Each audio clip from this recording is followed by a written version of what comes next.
Bonjour, une nouvelle vidéo aujourd'hui consacrée un petit peu à mon expérience après 8 mois de suivi pour mon cancer. Déjà faire le point sur ma situation. Donc là j'ai terminé mon cycle de 12 chimiothérapies donc, qui a duré 6 mois. Et donc je vais enchaîner les imageries médicales cette semaine et début de semaine prochaine pour un rendez-vous avec l'oncologue mercredi prochain où je serai fixé sur ce qui va advenir par la suite. Donc pour ma part, j'espère, étant donné les résultats sur les derniers marqueurs sanguins, j'espère que la suite ce sera un traitement médicamenteux par cachet et que je pourrai éviter, en tout cas je prie pour, une nouvelle chimiothérapie. Mon objectif aussi, c'est bien évidemment de me faire réopérer au niveau de mon iléostomie, puisque je me traîne une poche et c'est un peu handicapant au quotidien et ça m'empêche de faire énormément de choses. Donc ça va être mon objectif numéro 1 pour les semaines à venir. Alors je voulais faire cette vidéo pour faire un petit peu le point sur toutes les choses que j'ai mis en place et puis revenir un petit peu sur le suivi dont j'ai bénéficié à l'Institut Godino à Reims, qui a été excellent, je n'ai rien à dire là-dessus, avec des personnels sympas, pas stressés, attentifs, vraiment le suivi est incroyable. La seule chose que je regrette, c'est que en fait, ça se soit cantonné au côté médical, strict, à proprement parler, avec un petit peu de suivi psychologique en sus, bien évidemment, mais qu'il n'y ait pas eu un côté proactif sur toutes les petites choses qu'on peut mettre en place au quotidien pour avoir une approche holistique face au cancer. Donc là, moi, je pense notamment, je vais y revenir dessus dans la vidéo, à l'alimentation, à la complémentation alimentaire, à l'activité physique et à toutes les petites choses qu'on peut mettre en place autour du cancer, notamment les approches alternatives. Alors, je ne vais pas parler de médecine parallèle, hein, mais ça peut être de l'hypnose. Alors, je sais qu'à Godino, ils en font, mais malheureusement, moi, comme je suis à 1h30 de route, c'est un peu difficile pour moi de pouvoir en bénéficier. Donc, de mon côté, j'ai dû mettre en place par moi-même tout un tas de choses, comme la méditation, un suivi par une psychothérapeute, et puis l'activité physique. Enfin voilà, j'ai au fil du temps, en fait, au fil des mois, égrené un petit peu mon plan d'attaque contre le cancer. Et ce que je regrette aujourd'hui, c'est d'avoir mis autant de temps à le faire. Donc, ça va être mon premier conseil par rapport aux nouveaux malades concernés par le cancer, c'est que n'attendez pas de laisser passer les semaines ou les mois avant de vous renseigner. Maintenant, on commence à trouver pas mal de ressources en ligne, notamment. Alors, faites attention aussi au type de ressources, mais on trouve beaucoup de conseils. Et moi, ce que je regrette, c'est de ne pas avoir eu la présence d'esprit de l'avoir fait avant. Alors, ce qui s'est passé, c'est simple. C'est qu'en fait, quand on m'a diagnostiqué mon cancer, je n'avais aucun symptôme. Je vous l'ai déjà raconté. Je n'avais aucun symptôme. Et c'est seulement au bout de quelques semaines que j'ai commencé à avoir des petits problèmes. Mais lors de mon premier entretien avec l'oncologue, je me souviens de Samine Grave, c'était ma première oncologue, de Samine Grave, qui me dit « Monsieur Girard, voilà, cancer colorectal stade 4 ».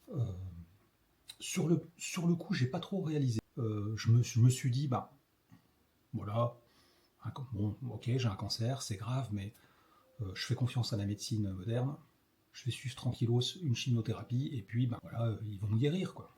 50 ans, je me disais... Et puis en fait, au fil des semaines, quand j'ai commencé à avoir les premiers symptômes, j'ai commencé véritablement à m'intéresser, à être un peu plus attentif à ce qu'on m'avait dit. Et c'est là que j'ai découvert notamment que pour un cancer colorectal stade 4, le taux de survie à 5 ans est seulement de 13%. Alors, je referai une vidéo sur les statistiques, puisqu'en fait, les statistiques qu'on trouve en ligne sont alarmistes et sont le plus souvent claquées au sol, puisqu'elles ne tiennent absolument pas compte de votre âge, de vos antécédents, de votre mode de vie, etc. Ne vous fiez pas aux statistiques de guérison, puisqu'en fait, ça englobe toutes les tranches d'âge, ça englobe tous les modes de vie, enfin, c'est une statistique globale qui ne veut absolument rien dire. Ça serait comme dire, en moyenne, les voitures à essence consomment du 7,5 litres au 100. Ça veut rien dire, puisqu'entre un Porsche Cayenne et une Twingo, vous vous doutez bien qu'il y a une grande différence. Là, c'est exactement pareil. Les statistiques ne sont pas très significatives en soi. Moi, ce que j'aurais aimé, en fait, c'est ce que je vous disais, c'est une approche un peu holistique autour de la maladie, et ça j'aurais bien aimé l'avoir au départ, puisqu'en fait il a fallu que j'attende d'avoir des symptômes un peu plus conséquents, et puis de faire mon occlusion intestinale qui a engendré une opération en urgence où j'ai failli mourir, et puis une perte de poids massive et une hospitalisation où j'ai refailli mourir. Et en fait, c'est tous ces événements que j'aurais peut-être pu éviter qui m'ont fait prendre conscience véritablement la gravité de ce que j'avais. Et c'est à ce moment-là en fait que j'ai commencé à mettre des choses en place. Je vais revenir sur ces choses, notamment l'alimentation et la complémentation alimentaire, l'activité physique, et puis aussi la méditation, et puis les petites choses voilà, autour. Alors, au niveau de l'alimentation, donc moi au début, comme je vous le disais, j'ai perdu jusqu'à 16 kg de poids de corps, et l'objectif au départ, c'était pas de bien me nourrir par rapport au cancer, c'était simplement déjà de reprendre du poids, parce que c'était vital pour moi. Donc j'ai réussi à reprendre ce poids, et j'ai pu, en fait, au bout de quelques mois, ça a mis du temps, commencer à réfléchir à améliorer mon alimentation. Alors, pour ceux qui me connaissent, vous savez que avant de tomber malade, j'avais déjà une alimentation relativement saine, puisque j'ai toujours fait attention à ce que je mangeais. Je suis pas du tout junk food, et j'aime cuisiner, donc en fait, je privilégie globalement les produits frais depuis des années, et j'évite un certain nombre de choses depuis des années aussi. Et donc là, j'ai en quelque sorte amélioré mon panier alimentaire, et j'ai écarté un certain nombre de substances totalement ou partiellement. Donc totalement pour le sucre raffiné, partiellement tout ce qui est farine blanche. Par exemple, si je veux manger du pain, ça va être du pain bio, plutôt label rouge, ou pain complet ou semi-complet. Enfin, voilà, j'essaye de privilégier la qualité en petite quantité plutôt que de me gaver de pain blanc. J'ai écarté également tout ce qui était graisse hydrogénée, acides gras saturés. Donc là, ça nécessite bien évidemment d'éplucher les étiquettes de tout ce que vous achetez. Les additifs alimentaires, donc ça fait des années que je lutte contre ça. Tout ce qui est graisse végétale, style palme, palmiste, etc.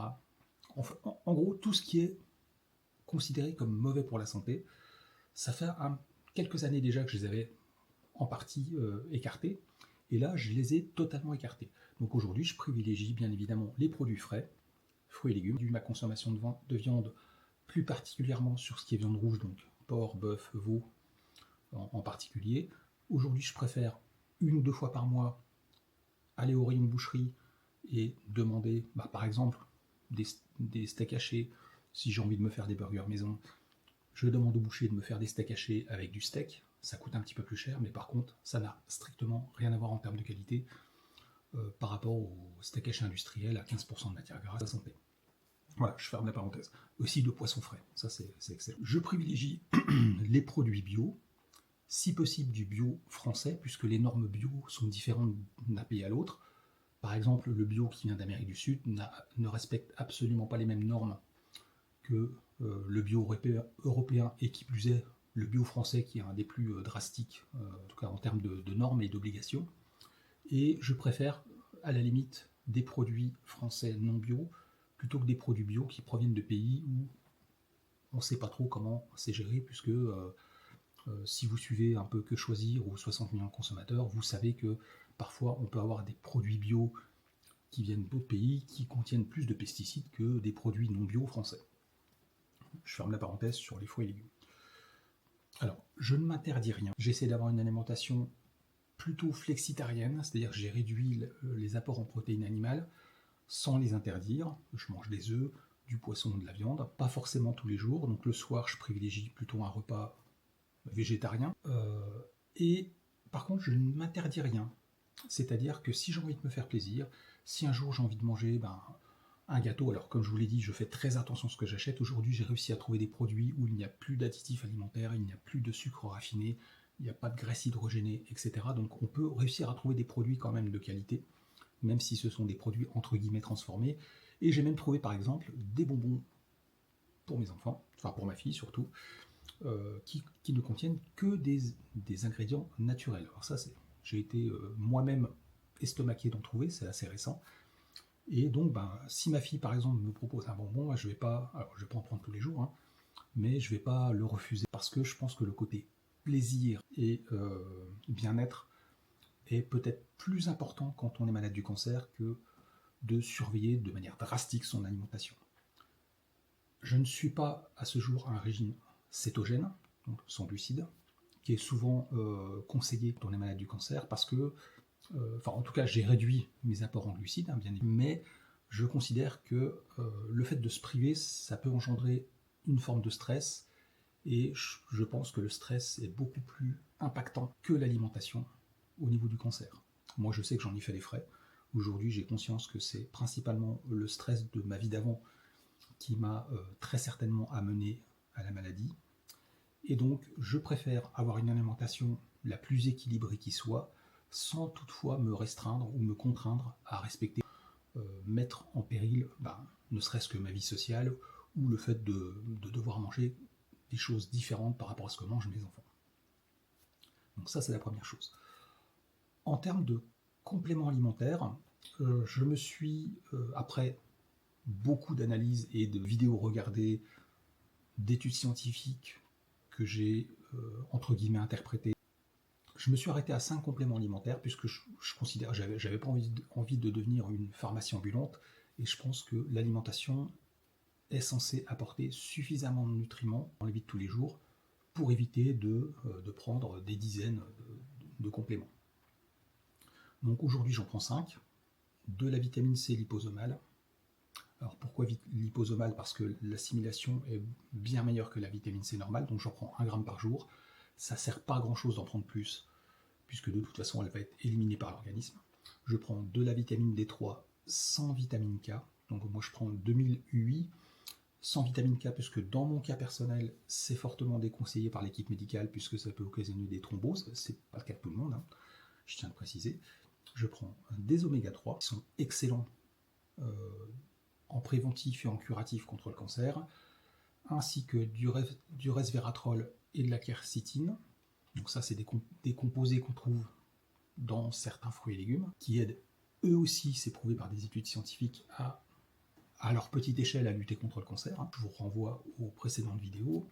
Et dernièrement, j'ai intégré également des anthocyanes. Donc ça, c'est ce qu'on trouve principalement dans les myrtilles, dans les baies sauvages, dans les aubergines, etc.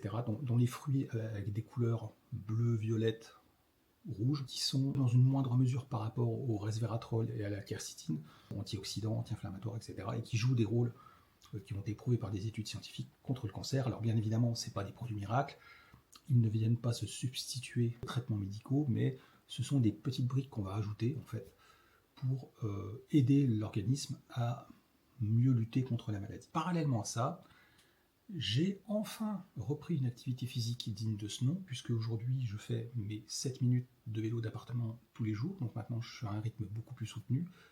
Je vais, je pense, augmenter les doses de vélo d'appartement. Donc je vais le faire progressivement, parce qu'avant, il n'y a pas si longtemps, je faisais 3 séances de vélo par semaine. Maintenant, j'ai suffisamment repris de force et de résistance musculaire au niveau de mon organisme pour assumer une séance de 7 minutes tous les jours. Et tous les matins, j'ai intégré également du petit renforcement musculaire. Et là, depuis cette semaine, j'ai réintégré sur certains mouvements des petites haltères de 5 kg pour essayer de reprendre un peu plus de force et de forme, sachant que j'attends les beaux jours d'être opéré accessoirement pour intégrer en plus dans ma routine quotidienne des sorties à l'extérieur et notamment de la marche, plutôt dans la nature. Alors le problème c'est que j'habite en ville aujourd'hui, alors j'habite pas dans un ghetto, mais le quartier n'est pas particulièrement sympa pour marcher, enfin c'est pas joli, et puis c'est pas très arboré, si j'ose dire, donc je préfère attendre un peu, plutôt aller m'évader dans la nature, c'est ce que je préfère, plutôt que de sortir en ville dans des rues avec du béton partout, c'est pas ce qui m'intéresse le plus. Parallèlement à ça, j'ai mis en place depuis un certain temps maintenant de la méditation, donc aujourd'hui j'en fais 2 voire 3 séances par jour, avec de la visualisation mentale sur le fait de réparer mon corps. J'ai intégré au départ un peu d'hypnose et puis de la psychothérapie. Alors la psychothérapie j'en ai, mais maintenant c'est beaucoup plus espacé.